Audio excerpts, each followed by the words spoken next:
যখনই দল তৈরি করবেন স্বাগত জানাবো।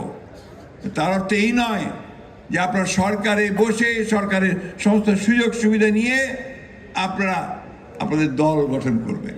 স্থানীয় সরকার উপদেষ্টা যিনি আছেন তিনি বলেছেন, ফ্যাসিস্টদের লোকেরা যদি কেউ মাপ চেয়ে নির্বাচনে অংশ নিতে চায় তাহলে তারা অংশ নিতে পারবে।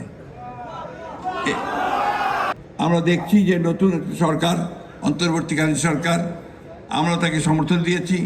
তারা চেষ্টা করছেন অতি দ্রুত কিছু কাজ শেষ করে এই নির্বাচনের দিকে যাওয়ার। কিন্তু এর মধ্যেই কতগুলো সন্দেহের সৃষ্টি হয়েছে মানুষের মধ্যে। সেই সন্দেহটা হচ্ছে যে আদৌ নির্বাচনটা এরা আন্তরিক কিনা। কারণ আছে এই সন্দেহ সৃষ্টি হওয়ার। তার মধ্যে গতকালই একটা খবর বেরিয়েছে, নিশ্চয়ই আপনারা দেখেছেন, যে স্থানীয় সরকার উপদেষ্টা যিনি আছেন তিনি বলেছেন, ফ্যাসিস্টদের লোকেরা যদি কেউ মাপ চেয়ে নির্বাচনে অংশ নিতে চায় তাহলে তারা অংশ নিতে পারবে। এটা কি আপনারা মেনে নেবেন?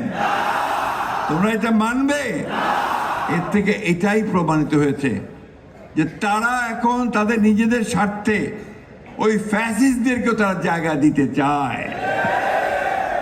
আমি কথাটা এই জন্যই তুললাম, যেটা অনেককেই দেখলাম, আমি আপনার ঠিক খেয়াল করেননি। এই কথাটা কালকে স্থানীয় সরকার উপদেষ্টা বলেছেন, হুইচ ইজ ডেঞ্জারাস। তার মানে কি আমরা এটা মনে করব যে তারা সরকারে থেকে তাদের দল গোছানোর জন্য তারা বিভিন্ন রকম কৌশল নিচ্ছেন? সেই কৌশল নিলে তো আমরা তা হতে দেব না, এই দেশের মানুষ তা হতে দেবে না। আমরা সেই যে খুব পরিষ্কার করেই বলছি, অবশ্যই নতুন যে কোনো রাজনৈতিক দলকে আমরা স্বাগত জানাবো। ছাত্র সংগঠন ইতিমধ্যে করেছেন, আমরা স্বাগত জানাচ্ছি। যখনই দল তৈরি করবেন স্বাগত জানাবো। তার অর্থ এই নয় যে আপনার সরকারে বসে সরকারের সমস্ত সুযোগ সুবিধা নিয়ে আপনারা আপনাদের দল গঠন করবেন, সেটা কখনোই মেনে নেওয়া হবে না। আমি আবারও বলতে চাই অন্তর্বর্তীকালীন সরকারকে এবং সরকার প্রধানকে যে আপনি অবিলম্বে এই বিষয়গুলো ব্যবস্থা নিন, তা নাহলে জনগণের যে আস্থা আপনাদের উপরে আছে সে আস্থাও আপনাদের উপরে আর থাকবে না।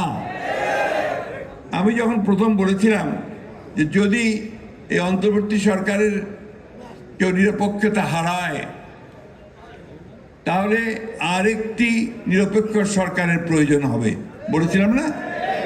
কেন বলেছিলাম তা এখন প্রমাণ হচ্ছে। কালার এক্সপার্ট, জর্জ স্যাপ এবং মাইল্ড অন হ্যান্ডস টেকনোলজি সমৃদ্ধ অরিক্স ক্রিস্টাল ওয়াশ আপনার লন্ড্রি এক্সপার্ট। তখন তিনি বলেছিলেন যে আমি নাকি 1-11 দিকে নজর দিচ্ছি। আমরা 1-11 ভুক্তভোগী। 1-11 যারা তৈরি করেছে তারা টিকতে পারেনি মানুষের কাছে।